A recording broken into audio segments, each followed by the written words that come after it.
Septiembre de 2017. 2 terremotos en solo 12 días. This is the most powerful earthquake to hit Mexico in 100 years. En estos momentos se está registrando un fuerte terremoto en la Ciudad de México.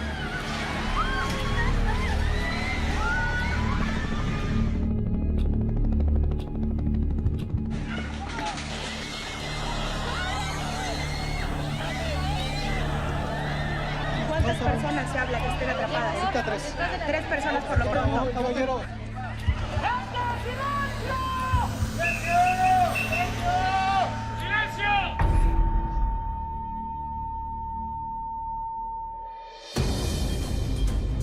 Uno llegó desde el mar al sur de Chiapas, el más fuerte en un siglo, y golpeó duro a 12 estados. El otro desde el centro del país, muy cerca de la vulnerable y sobrepoblada capital mexicana.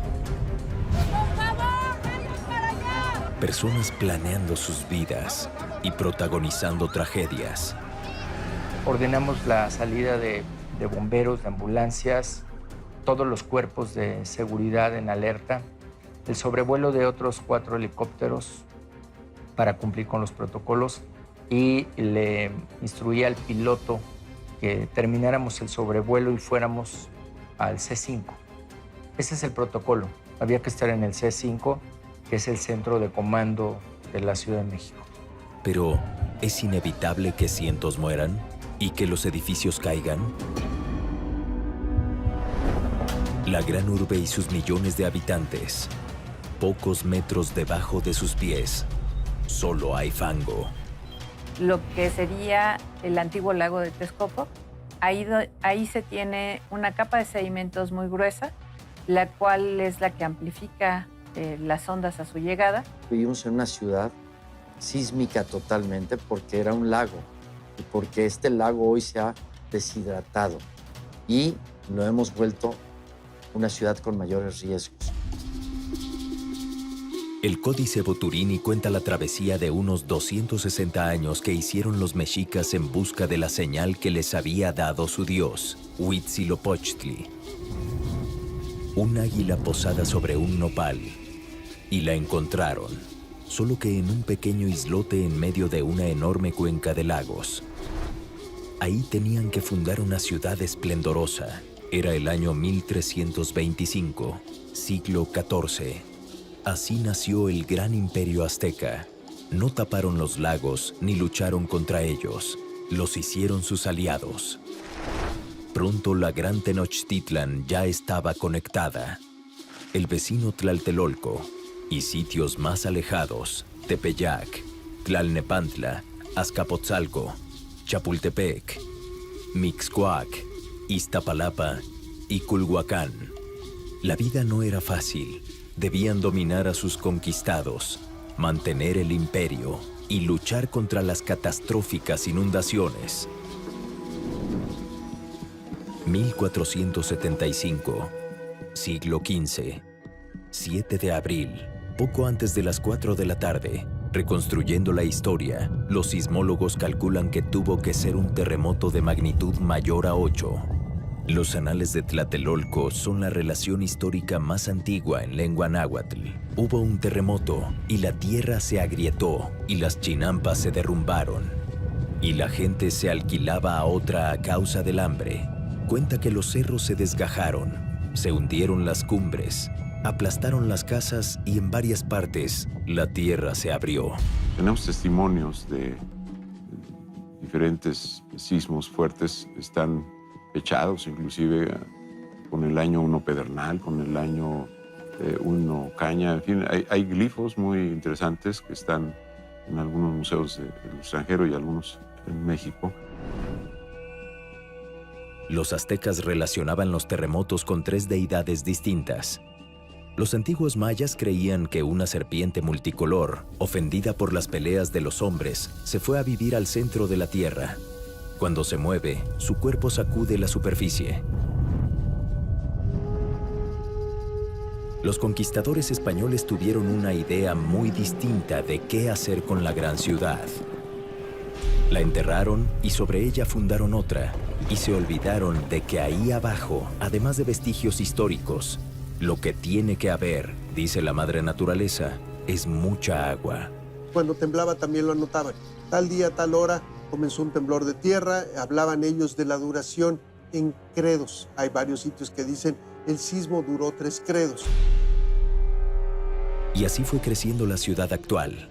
Muchas de las colonias y barrios más populares y concurridos están sobre ese terreno vulnerable, encima de los lagos. La Villa de Guadalupe, el Centro Histórico, Tlatelolco, la Colonia Condesa, la Roma, la del Valle y muchas otras, tradicionalmente golpeadas por movimientos telúricos. Porque además todos esos cuerpos de agua estaban alimentados por muchos ríos. Sus afluentes siguen ahí, como nombres de avenidas. El Río de los Remedios, o el circuito interior que al norte es conocido como Río Consulado y al sur como Río Churubusco. O el viaducto Río Becerra y Río de la Piedad, que hoy cruza entubado la urbe de oriente a poniente. Recuerdos de que aquí un sismo se amplifica como las ondas en el agua al caer una piedra. Hay suelos como el de la Ciudad de México que van a amplificar las ondas a su llegada y no se amplifican de manera homogénea en toda la Ciudad de México, se amplifican de manera diferenciada. En el mapa específico de la capital mexicana, la parte más blanda está en el centro y el oriente. En las zonas de las demarcaciones de Cuauhtémoc, Gustavo Amadero, Iztacalco, Iztapalapa, Tláhuac y Venustiano Carranza. También hay una zona de transición que cruza partes de Azcapotzalco, Benito Juárez, Coyoacán, Gustavo Amadero, Miguel Hidalgo y Tláhuac. Y otra de terrenos firmes y rocosos, principalmente en el sur y el poniente, en Coyoacán, Magdalena Contreras, Tlalpan y partes de Milpa Alta y Xochimilco. En el atlas de riesgo se observan las fracturas que tiene el suelo por terremotos y también por el hundimiento que ocasiona la sobreexplotación de pozos de agua subterránea. Los expertos del Centro de Geociencias de la Universidad Nacional Autónoma de México las tienen identificadas y saben cómo afectan a las construcciones y a la infraestructura. Según el estudio, hay 12 sitios de la capital del país con deformación crítica. Están ubicados en las colonias de Iztapalapa, Iztacalco, Tláhuac, Cuauhtémoc, Benito Juárez y Xochimilco. Es la causa de muchos fenómenos que recientemente causan alarma, ¿no? Socavones, problemas de drenaje. Entonces, principalmente debido a la extracción. Ahora bien, las sacudidas de un sismo tan violento como el del 19 pasado puede provocar que desatar esas inestabilidades de terreno, ¿no? Y que se creen las fracturas, pero por una condición ya preexistente, ¿no? ¿Suficientes riesgos? Hay más. Estamos en plena zona volcánica.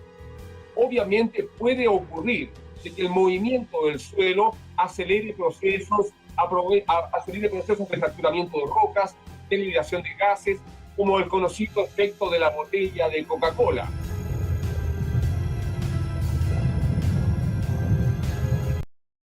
Ruptura de la placa que va en penetración y genera efectos en la superficie que son evidentes en los volcanes, en los fenómenos geotérmicos, en muchos aspectos que caracterizan esta región del volcán de Colima a los Tuxtlas, digamos. Es muy importante ver esto.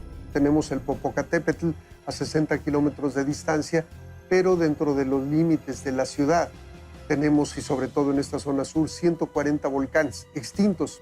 Las huellas de sus erupciones históricas están en las zonas comúnmente conocidas como pedregal o lomas, que son producto de la lava volcánica. Jueves 7 de septiembre, 2017, 11 de la noche con 49 minutos. El origen, ahí adentro, en el Océano Pacífico, a 133 kilómetros de Pijijiapan, Chiapas.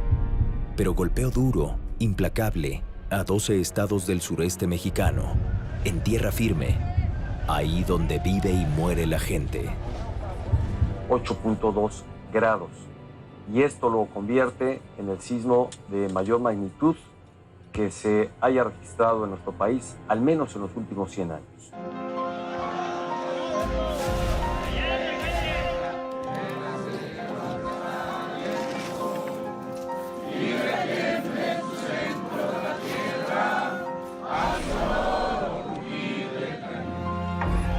Retiembla en sus centros la Tierra. Por lo menos 50 millones de personas sintieron su fuerza. Un terremoto de proporciones catastróficas. Una devastación que 3 generaciones no habían visto. Había sido un sismo frente a las costas de Jalisco y Colima en 1932 con una magnitud de 8.2 y el que tenemos aquí el 7 de septiembre hacia el istmo de Tehuantepec repite esa magnitud 8.2. Debemos mantenernos alerta. Puede haber una réplica. Vidas humanas. El desastre y la tragedia. Chiapas y Oaxaca heridos.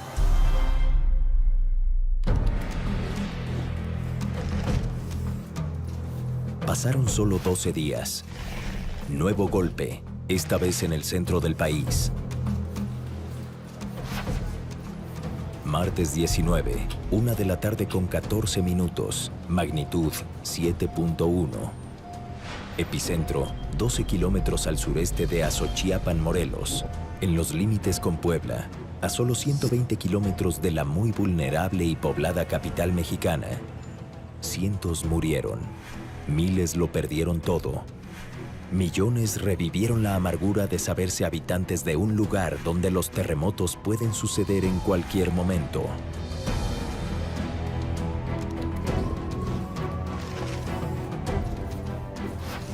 Había llegado la hora de hacer frente a la tragedia. Los protocolos se activaron, los esfuerzos se concretaron en el C5, el centro de comando de la ciudad.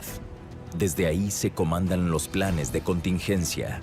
La prioridad, salvar vidas. Comenzamos a repartir a los integrantes del gabinete para que estuvieran en un sitio de manera presencial, ocupándose de atender a todas las personas, la comunicación con el gobierno federal, la aplicación del plan DN3 por parte del Ejército, la aplicación del plan MX, que después fue ya global, incluida la Marina, obviamente la coordinación también con Protección Civil del Gobierno de la República. En cada zona derrumbada, la autoridad tomaba la coordinación de los rescatistas, con fuerza humanitaria y con tecnología, que curiosamente aseguran estos rescatistas, no está en manos del gobierno, pero sí en México.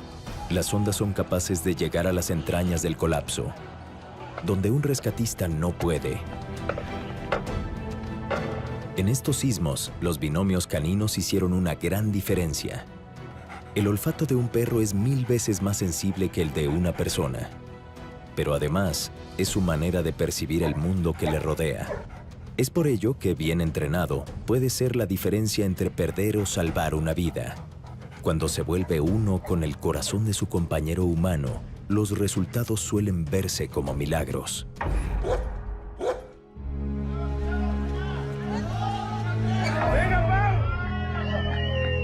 Más de 60 personas fueron rescatadas con vida, con historias absolutamente impensables, increíbles. Me tocó conocer una gran parte de estas historias desde una persona que me decía, oye, gracias al simulacro, supe hacia dónde correr en el momento del sismo. Después todo fue confusión porque les cayó encima una losa y la posición en la que quedó le permitió sobrevivir increíblemente alrededor de toda una gran tragedia. Mover escombros con el cuidado preciso, rescatar personas vivas o muertas, evitar derrumbes y más desgracias en el proceso. La del rescatista no es una actividad improvisada, requiere de protocolos y conocimiento. Los protocolos internacionales te dicen una cosa y te dicen a las 72 horas hay que hacer prácticamente una declaración de que ya no se puede encontrar a nadie y meter máquinas. La ciudad tenía una sensibilidad distinta y había que dar instrucciones acordes a la sensibilidad de la propia ciudad. Nosotros dejamos a un lado la esperanza de encontrar a alguien con vida hasta el último rescate, hasta que rescatamos a la última persona que estaba reportada en cada inmueble. Otros mexicanos se unieron. Unos ayudando en las tareas de rescate o acercando un plato de comida donde fuera necesario. Otros atendiendo a los damnificados.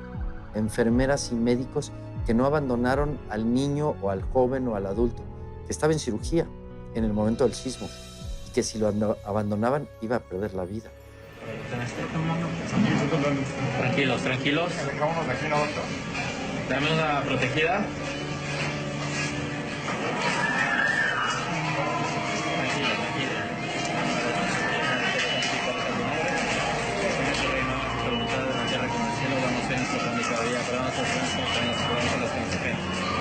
Por favor, que no haya pasado nada. Dios mío. Ok, sigamos. A maestras y maestros que en las escuelas, durante el sismo, tuvieron que salvaguardar la vida de miles de alumnos. Pero la tarea es mucho más amplia. La ciudad es compleja. Tenemos una red en la Ciudad de México de 12,000 kilómetros para red de drenaje y 13,000 para red de agua potable. Teníamos que saber exactamente cómo estaba toda esa red, qué parte de la ciudad tenía agua, qué parte no tenía agua. Nuestras vías de acceso controlado, una revisión rápida de las áreas de obras para que nos dieran diagnóstico de segundo piso, diagnóstico de viaducto, diagnóstico de periférico y el reporte del propio sistema de transporte colectivo Metro.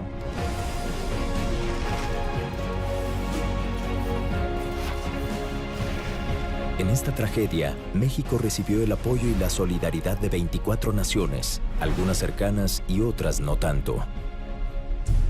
Toneladas de víveres y artículos de primera necesidad, insumos médicos y herramientas, brigadas especializadas en rescate, expertos en áreas diversas y sumamente necesarias, incluso ingenieros estructurales para revisar construcciones, trabajo en equipo. La reestructuración de la Ciudad de México, nosotros la marcamos en 3 grandes líneas de infraestructura, de economía y de las propias familias. Voces del mundo con música y palabras de aliento. Roger Waters cantando. México, te tengo siempre presente. Mi solidaridad está contigo y con tu gente. La pesadilla lejos de llegar a su fin. Llorar a los 471 muertos. Pero también reconstruir lo perdido. 48,000 millones de pesos. Lo más urgente, 2 millones de mexicanos damnificados. Pero también 12 millones afectados. 180,731 viviendas con algún tipo de daño, 16,136 escuelas, 13,000 negocios, 739 hospitales, también 11,822 inmuebles que son parte del patrimonio cultural de la nación. Son 12 estados los impactados por el sismo más fuerte en un siglo y el que azotó a la región central apenas 12 días después. Exactamente 32 años después de la tragedia que lo había cambiado todo.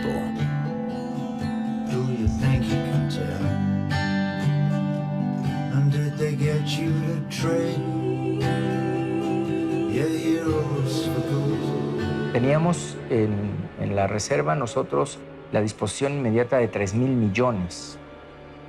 Esta disposición inmediata lo que nos dio solvencia es para el sistema de gratuidad del transporte público durante la emergencia, para poder enfrentar los requerimientos de agua, todas las pipas, más de 1,000 millones o 1,500 millones que hubo que comprar de agua, toda la emergencia misma del pago de rentas para que no se hicieran campamentos. Lo que tiene previsto el gobierno federal, México, si se sigue con esta inercia, lo único que tienes es un fondo denominado Fondem que bien te puede ayudar a los 30 días o más.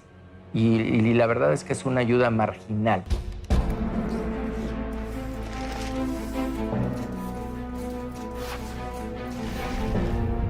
Pero, ¿por qué tiró tantos edificios un sismo de magnitud 7.1 en la Ciudad de México? Cualquier sismo que busquemos de 7.1 en las costas que haya ocurrido, ninguno ha provocado daños importantes. El 7.1 que ocurrió en Puebla fue un sismo más profundo, que está en una zona más profunda de la placa oceánica que ha pasado por debajo de la placa continental, pero también más cercano a la Ciudad de México. Eso también cambia un poco la naturaleza del movimiento, porque mientras más cerca estás, las vibraciones de alta frecuencia pueden ser más importantes que cuando el sismo está muy lejos. Es decir, no solo es la magnitud y la distancia, sino también dependiendo de cómo se conjuguen ambas, el impacto es distinto. El sismo del 19 de septiembre es 32 veces en energía más pequeño que el sismo de 1985 de magnitud 8.1. La escala que utilizan los sismólogos mide la amplitud de las ondas, el tiempo y la energía que libera un movimiento telúrico. Su medición es exponencial. Cada unidad significa una magnitud 32 veces más grande que la anterior. Por ejemplo, un sismo de 7 grados es 32 veces más intenso que uno de 6.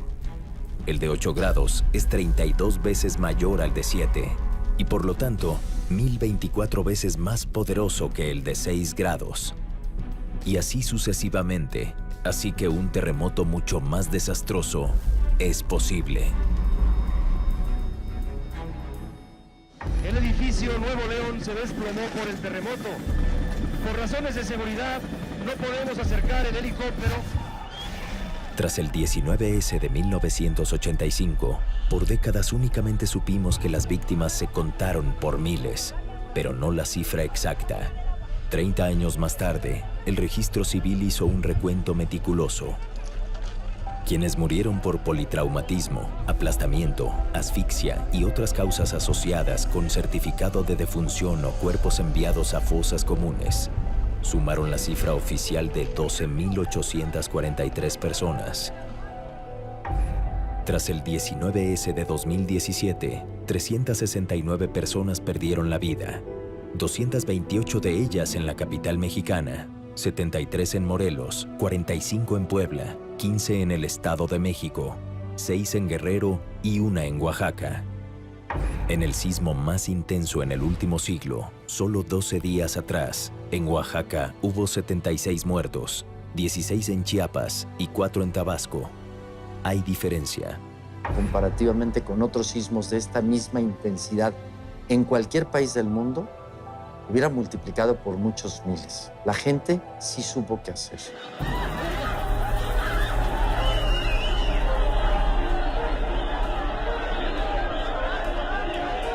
Los desastres no son naturales y es incorrecto llamarlos o denominarlos desastres naturales. Somos nosotros, como sociedades, quienes decidimos si queremos ocuparnos como corresponde o no de estos problemas. La amenaza sísmica en México es inevitable. Siempre va a ocurrir. ¿Cómo convivo yo con esta realidad? Claramente, las lecciones aprendidas de septiembre de 1985 no llegaron a todos por igual. Tras los terremotos del 7 y el 19 de septiembre de 2017, como siempre, la Tierra ha seguido moviéndose. Miles de réplicas de intensidades varias. Una fuerte de 6.1 el 23 ese mismo mes. Sismos nuevos como uno de magnitud 7.2 el 16 de febrero del 2018 y su réplica más fuerte de 5.9 apenas una hora más tarde. Decenas de microsismos con epicentro en la propia capital mexicana. La memoria está fresca. Nos recuerda que una tragedia tan amarga como la de 1985 es nuevamente posible. Pero, ¿está el 85 mexicano entre los terremotos más catastróficos en la historia? En rigor estricto, la respuesta es no. La magnitud 8.1 de ese 19 de septiembre palidece frente a la 8.6 de 2012 en el Océano Índico. La 8.8 de 2010 en Chile, tan fuerte que movió el eje rotatorio del planeta. 8 centímetros que significan que el día terrestre se acortó 1.26 microsegundos. La magnitud 9 de 2011 que acabó con la central nuclear de Fukushima, en Japón. La 9.1 del megaterremoto que arrasó Indonesia en 2004. y es mínima ante el sismo más devastador del que se tiene registro histórico, de magnitud 9.5, el 22 de mayo de 1960, en las costas de Chile. La Tierra es la casa natural de la especie humana, pero como todo hogar, no es precisamente un sitio seguro. De hecho, es capaz de generar grandes tragedias. ¿Por qué tiembla? Vamos muy al fondo, hasta el centro mismo del planeta. La Tierra está compuesta de varias capas. El núcleo interno es sólido. El externo está compuesto básicamente de metales en estado líquido, porque están sometidos a temperaturas y presiones tan extremas como incomprensibles para la percepción humana. El manto inferior es de roca sólida tan caliente que va de los 400 a los 3500 grados centígrados. El manto superior tiene un estado entre sólido y viscoso, como el que expulsa un volcán en erupción. Sobre todo ese caudal de energía está la corteza terrestre con sus océanos y continentes. La corteza de la Tierra está quebrada en placas y esas placas están moviéndose muy lentamente, empujándose unas a otras, y en el contacto entre las placas, ese contacto son las fallas, ahí va acumulándose energía hasta que de pronto se libera esa energía de manera abrupta, violenta, y eso es el terremoto. La mayor parte del territorio mexicano está en la placa norteamericana, pero rozando la del Pacífico, la de Rivera, la de Cocos y la del Caribe. La de Cocos roza con la norteamericana a lo largo de la costa mexicana del Pacífico Sur. Históricamente, ahí se han producido los terremotos más fuertes que afectaron al país. La placa de Cocos es una placa submarina, densa, pesada, que se hunde bajo la placa continental, la placa norteamericana. Pero en la práctica, ese proceso de hundimiento sencillamente solamente avanza cuando hay terremotos. Llega un punto, esa energía acumulada es tan alta que sencillamente las placas se destraban, se desbloquean. Pero no todo es roce entre placas. Cuando una queda muy presionada, también ocasiona estragos. Lo que tuvimos para el sismo del 19 de septiembre se provoca porque esta placa tiene esfuerzos, es como si tuviéramos un lápiz o si doblan mi brazo, pues en algún lugar se va a romper. Lo mismo le pasa a la placa. Está en doblamiento, está en un estado de esfuerzos que hace que se rompa el material.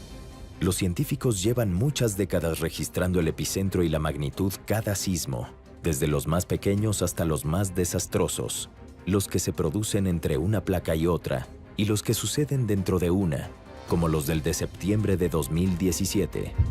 Una preocupación muy seria para la capital mexicana está en las costas cercanas del estado de Guerrero. No, sabemos que puede ocurrir. Específicamente hablamos de la zona conocida como la brecha sísmica de Guerrero, porque tomamos y traducimos la palabra en inglés que es seismic gap, y vemos que de Acapulco a la parte en donde está Petatlán, cerca de Ixtapas y Guatanejo, en esta zona desde el año de 1911 no se presenta un sismo importante. In addition, it has been discovered that there are slow earthquakes in that gap. So it adds a little extra uncertainty to what was already quite uncertain. En 1989, científicos e ingenieros mexicanos diseñaron un sistema de alarma sísmica y lo echaron a andar iniciando justamente en la brecha de Guerrero. Hay 12 sensores que van desde Punta Maldonado, frontera Guerrero-Oaxaca, hacia Zihuatanejo, en Papanoa. Se hizo un plan que incluía sensores en la zona de la costa, desde Bahía de Banderas hasta prácticamente el Istmo de Tehuantepec y hasta Chiapas. Tiene particularmente una franja de sensores que va de lo que sería el volcán de Colima, en una cobertura por el Valle del Balsas, se va al norte de Guerrero y al norte de Oaxaca. Llegamos prácticamente hasta los Tuxtlas, en Veracruz. Este proyecto se logró avanzar en un momento dado porque hubo una actividad sísmica en Haití hasta el año 2010. Cuando las estaciones cercanas detectan un sismo de 5 grados o más, envían una alerta que tarda 2 segundos en llegar y activarse en redes, medios de comunicación y el sistema de altavoces instalados en las cámaras de seguridad pública de la Ciudad de México. Si el temblor se da suficientemente lejos y la onda sísmica tarda unos 50 segundos en llegar, ese corto lapso puede ser la diferencia entre la vida y la muerte.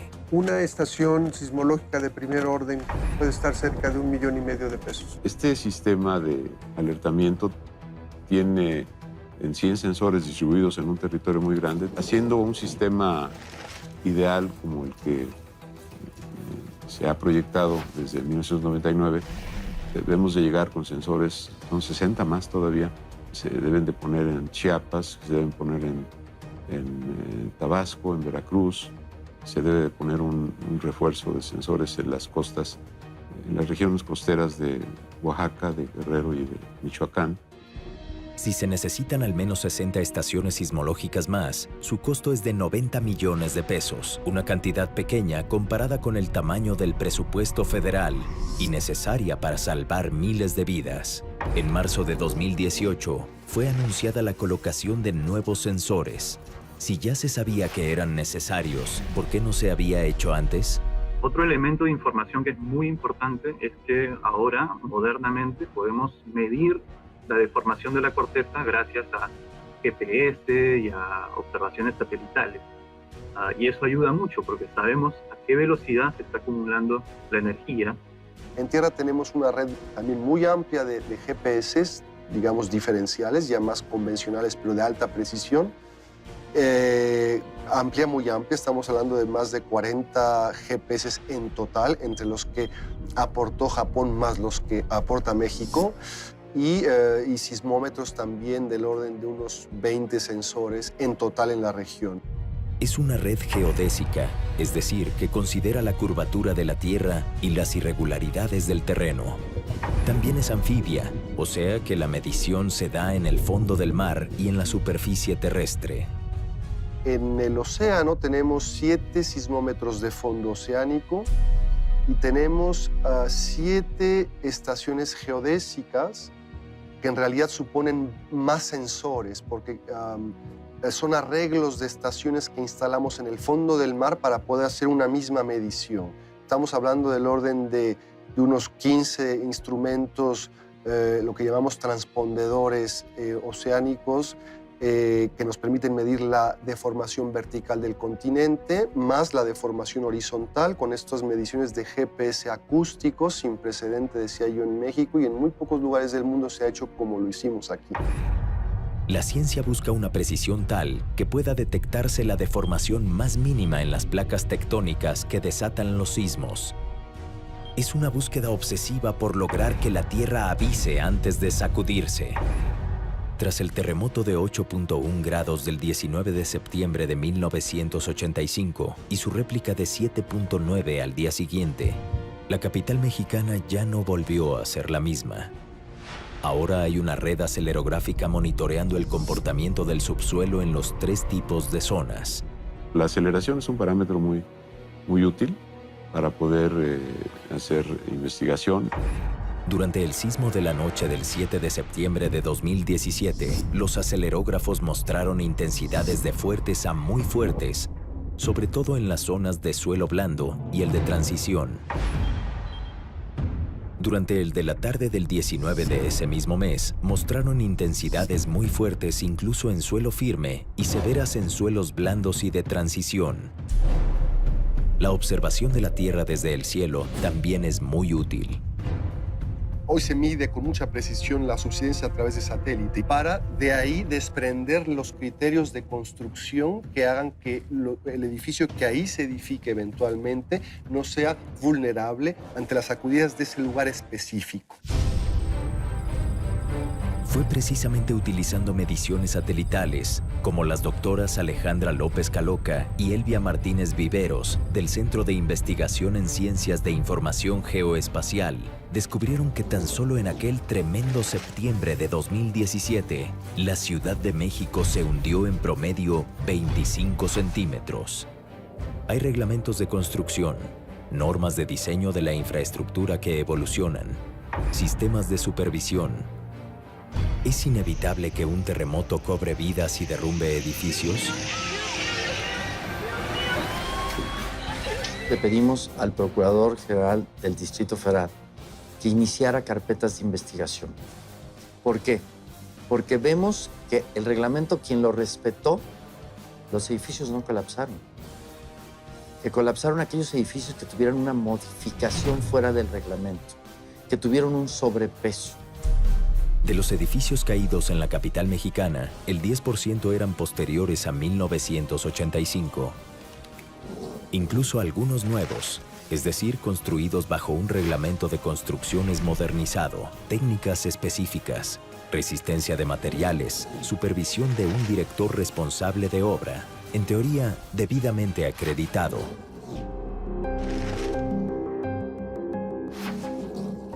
Que firme un DRO o un corresponsable de seguridad estructural no me va a quitar del problema de que se caigan o no, porque las delegaciones reciben los permisos con las firmas de ellos, pero ellos son humanos, o a veces no tenemos trabajo y hacen firmas pues indebidamente.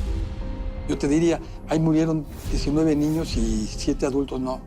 Ahí mataron a 19 niños y 7 adultos. Así de dramático y horribles. Es no solamente una revisión técnica por parte de las autoridades, sino una revisión de un tercero, de un profesional de la misma capacidad del que está diseñando las estructuras para asegurarse que la aproximación y que el diseño está bajo las normas adecuadas y que el diseño cumple con la normatividad. En términos de corrupción, efectivamente, tienes razón, hay una capacidad de los desarrolladores y de algunos intereses distintos de empujar y de lograr que no se cumplan con este tipo de regulaciones. Y si hay ignorancia o si hay corrupción, pues la naturaleza llega y hace su trabajo. ¿Tenemos el reglamento de construcciones adecuado? El reglamento a partir del sismo del 85, se pidió más refuerzo estructural que incluye el acero. Se ha llegado a decir que la Ciudad de México en sí misma es el mayor laboratorio de mecánica de suelos que hay en el mundo. Tras los sismos de septiembre de 2017, las reglamentaciones de construcción en la capital mexicana fueron nuevamente revisadas y reforzadas. Una norma técnica complementaria de revisión y dictamen de la seguridad estructural de las edificaciones obliga ahora a que todos los proyectos estructurales sean revisados por especialistas antes de su aprobación y ejecución. Es un filtro más para evitar omisiones o corruptelas de los directores responsables de obra. También se tomó la experiencia sismológica aquí y en Estados Unidos, Japón, Nueva Zelanda y Chile para actualizar el reglamento en cuanto a seguridad estructural de los edificios. Más de una decena de normas nuevas que van a las estructuras, a los cimientos, a materiales, a técnicas de construcción. Hoy sabemos que los edificios que están en esquina son edificios que pueden sufrir mayor daño que los edificios que terminan redondeados. Las técnicas de construcción y obviamente los sobrepesos que se colocan a edificios son factores también de alto riesgo en un sismo. Las medidas van más allá. Ahora las construcciones en la capital mexicana tienen un reaseguro que significa un apoyo sustancial e inmediato en caso de que un nuevo sismo las derrumbe. ¿Cómo funciona? Simplemente pagando el predial. Los inmuebles que tienen pago de predial a valor catastral tendrán esto que sería una ayuda inmediata. Ayudas inmediatas que, por ejemplo, en un inmueble de valor catastral de 500,000 pesos, tú tendrías una ayuda de 300,000, que sería una ayuda inmediata ante daños graves o destrucción. Y así vas llegando hasta que la ayuda llega a 1,000,000. ¿Qué hacer? Es claro que una ciudad como la de México no puede mudarse. Entonces, ¿cómo construir? Busquemos en la historia y la experiencia, la mexicana y la internacional. Gran parte del centro histórico de México, como está construido, eso hoy día sería infinanciable. Gran parte de la arquitectura antigua y colonial en Chile ya no existe, porque los terremotos permanentemente la han borrado del mapa. En México también hay edificios construidos hacia la segunda mitad del siglo XX que siguen ahí. Incluso después de sobrevivir a varios sismos. En pleno centro histórico, en la zona con el suelo más blando, está la Torre Latinoamericana, un rascacielos de 181 metros que sigue en pie tras los violentos terremotos de 1957, 1985 y 2017. Hay muchos edificios caídos, de aquí se ve, miren. Miren allá por Reforma. Ahí está muy bien documentado cómo la cimentación de la torre está basada en este principio de los pilotes que perforan la capa inmediata a las cimentaciones de la torre y conectan con una capa sólida que permite que la torre esté estable durante un sismo y que se mantenga en términos prácticos parada sobre una alberca. El tipo de subsuelo inmediato que está adyacente a las cimentaciones se mueve, pero la cimentación de la torre, porque está directamente conectada con una capa sólida, permanece mucho más estable. En otros lugares del planeta conocidos por su alta sismicidad, hay edificios con grandes alturas, como la Tokyo Sky Tree en Japón. This is the Tokyo Sky Tree, which has the 634 meter and the world's highest vibration control tower.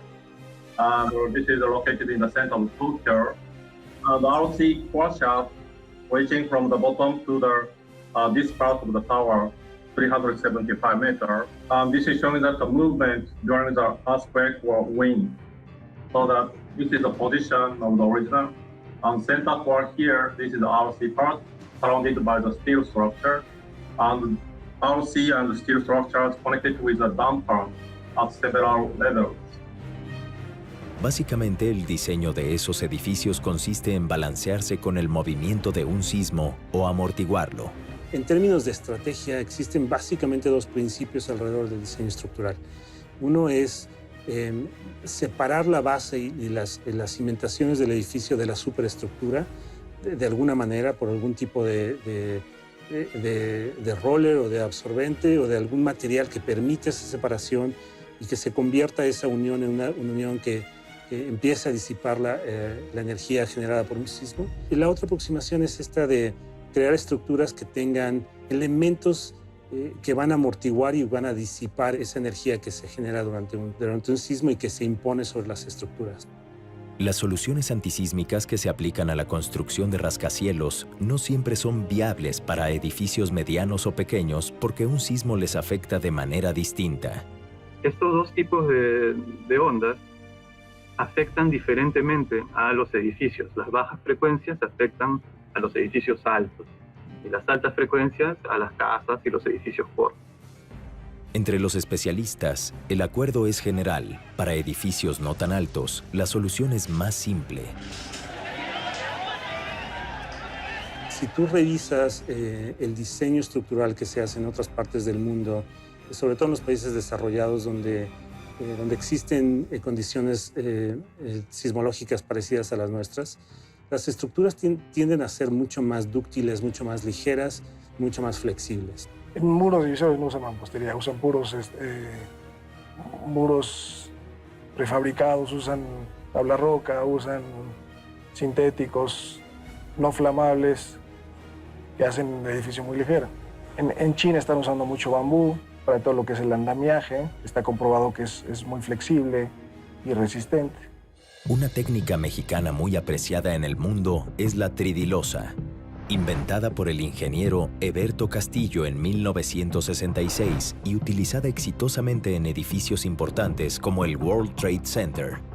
En vez de losas que pesan 2 toneladas por metro cúbico, la tridilosa es reticular y mucho más liviana. Es un sistema muy eficiente porque es una estructura muy ligera que tiene una resistencia muy grande. Entonces lo vuelve sumamente eficiente, porque normalmente cuando es muy ligero es débil. Y cuando es pesado es muy fuerte. Este tiene esa cuestión tan genial de conjugar las dos cosas. Podríamos hablar de Álvaro Obregón 286 o de Repsam, donde perdieron la vida 19 niños. Lo difícil que fue rescatarlos. Lo difícil que fue ir quitando tramos de losa para poder irlos quitando y bajar verticalmente, porque no podías penetrar entre losa y losa porque el impacto era muy grande. La combinación ideal, estructuras resistentes, es decir, que no se rompan, pero dúctiles, o sea, flexibles y que sean capaces de convivir con las ondas sísmicas y el movimiento del suelo. Lo que hace la norma actualizada recurrentemente con terremotos es que la estructura no debe colapsar. Puede tener daño, pero ese daño va a evitar sencillamente que la gente pueda morir. En Japón, los reglamentos incluyen detalles técnicos que van cambiando de acuerdo con la altura de las construcciones. ¿Llegó la hora de dejar de construir en México con mampostería? Es decir, básicamente con piedra y ladrillo unidos con argamasas como el cemento, la cal y la arena mezclados con agua. Esta técnica tiene sus detractores y defensores. Tradicionalmente al mexicano le gusta sentir la casa maciza, ¿no? Porque es un patrimonio. La idea de que siendo dura va a durar más, pues estamos viendo que no siempre es correcta, ¿no? Si tu pregunta viene por el hecho de que en este sismo buena parte de los daños se dieron en mampostería, a nivel del avance en la normatividad técnica que se aplica en la Ciudad de México, los mayores avances se están dando justamente en temas de mampostería. La iniciativa de autoconstrucción asistida de la Fundación Azteca es un ejemplo sustancial. Esta localidad del municipio de Tonalá, en Chiapas, sufrió los embates más duros. Las casas nuevas se levantan con cimentaciones antisísmicas, bajo la supervisión de especialistas. Lleva malla, lleva varilla, lleva un colado, o sea, la cimentación está colada toda pareja. Quiere decir, y nos explican los ingenieros, que cuando se mueva la tierra se va a mover. Estas casas, las que quedaron de lado, porque no están así. El material principal para los muros es Adoblock, que se fabrica ahí mismo con especificaciones que lo hacen igual de resistente que el concreto. Lo que tenemos que trabajar, arquitectos, ingenieros y las autoridades, en implementar diseños de evacuación, diseños de protección civil que permitan que estas estructuras en su operatividad sean más seguras.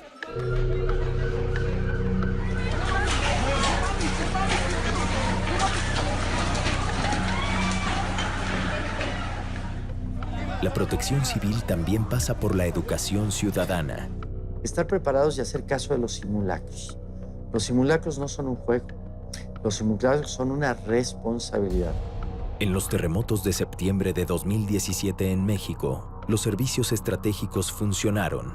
La electricidad se restableció a las pocas horas en la mayor parte de las áreas afectadas. También el suministro de agua. Las telecomunicaciones no colapsaron más allá de las complicaciones que ocasiona la sobresaturación de usuarios buscando comunicarse. El gobierno federal, ¿con qué nos ayudó en la emergencia? Nos auxilió en el arranque. La participación del Ejército, que siempre reconoceremos, la participación de la Marina, la participación de Policía Federal y sus áreas de trabajo, es decir, Protección Civil, la Secretaría de Gobernación, la CFE, la Conagua. Con eso, la ayuda fue más bien operativa, técnica, de soporte. Pero hay muchos detalles por atender. Lo vamos viendo cómo la Comisión Federal de Electricidad ha ido avanzando haciendo la instalación subterránea del cableado. Pero tenemos una gran cantidad de comunidades donde todavía estos cables están al exterior, transformadores al exterior, muy peligrosos, por cierto. Están cantando el solito lindo.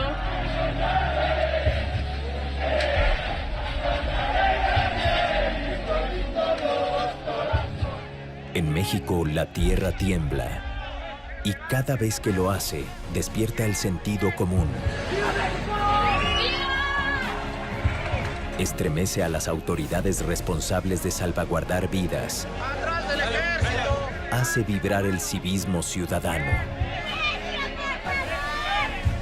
Agita los ánimos y sacude conciencias. Al cierre de este documental, se han registrado 20.517 sismos en territorio mexicano desde el 19S.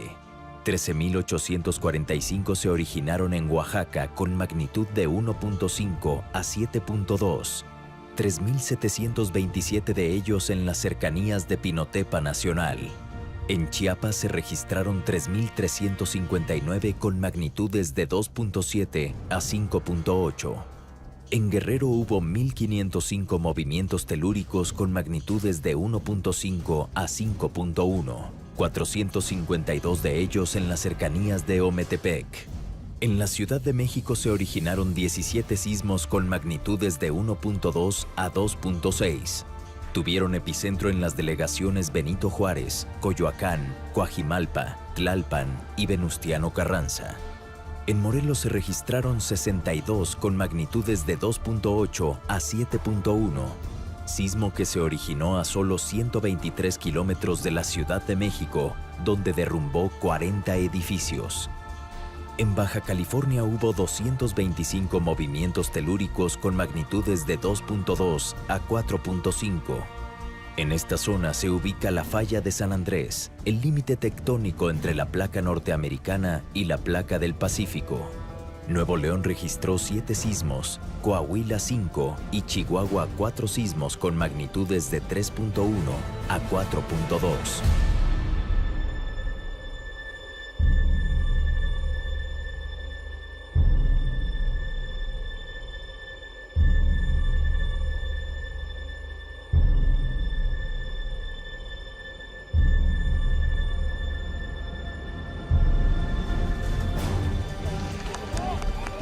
La tierra sigue temblando.